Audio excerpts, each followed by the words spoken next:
ಯಶಸ್ವಿ ಭರ್ಜರಿ ದಾಖಲೆಗಳನ್ನು ನಿರ್ಮಿಸಿದ್ದಾರೆ.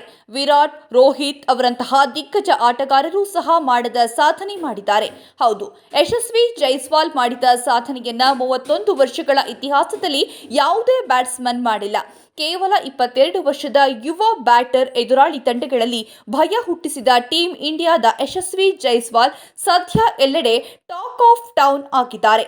ಇಂಗ್ಲೆಂಡ್ ವಿರುದ್ಧದ ಮೊದಲ ಟೆಸ್ಟ್ನಲ್ಲಿ ಅರ್ಧಶತಕ ಸಿಡಿಸಿದ್ದ ಯಶಸ್ವಿ ಎರಡನೇ ಟೆಸ್ಟ್ನಲ್ಲಿ ಭರ್ಜರಿ ದ್ವಿಶತಕ ಸಿಡಿಸಿದ್ದಾರೆ. ಈ ಮೂಲಕ ಜೈಸ್ವಾಲ್ ತಮ್ಮ ಟೆಸ್ಟ್ ಕ್ರಿಕೆಟ್ ವೃತ್ತಿ ಜೀವನದ ಚೊಚ್ಚಲ ದ್ವಿಶತಕ ಸಿಡಿಸಿದ್ದಾರೆ. ಜೈಸ್ವಾಲ್ 7 ಸಿಕ್ಸರ್ ಮತ್ತು 19 ಬೌಂಡರಿಗಳ ಸಹಾಯದಿಂದ 209 ರನ್ಗಳ ಇನ್ನಿಂಗ್ಸ್ ಆಡಿದ್ರು. ಈ ಇನ್ನಿಂಗ್ಸ್ ಆಧಾರದಲ್ಲಿ ಭಾರತ ತಂಡ ಮೊದಲ ಇನ್ನಿಂಗ್ಸ್ನಲ್ಲಿ 396 ರನ್ ಗಳಿಸಿದೆ. ಯಶಸ್ವಿ 23 ವರ್ಷಕ್ಕಿಂತ ಮೊದಲು ಟೆಸ್ಟ್ನಲ್ಲಿ ದಾಖಲೆಯ ದ್ವಿಶತಕ ಗಳಿಸಿದ ಮೂರನೇ ಭಾರತೀಯ ಬ್ಯಾಟ್ಸ್ಮನ್ ಎಂಬ ಹೆಗ್ಗಳಿಕೆಗೆ ಪಾತ್ರರಾಗಿದ್ದಾರೆ.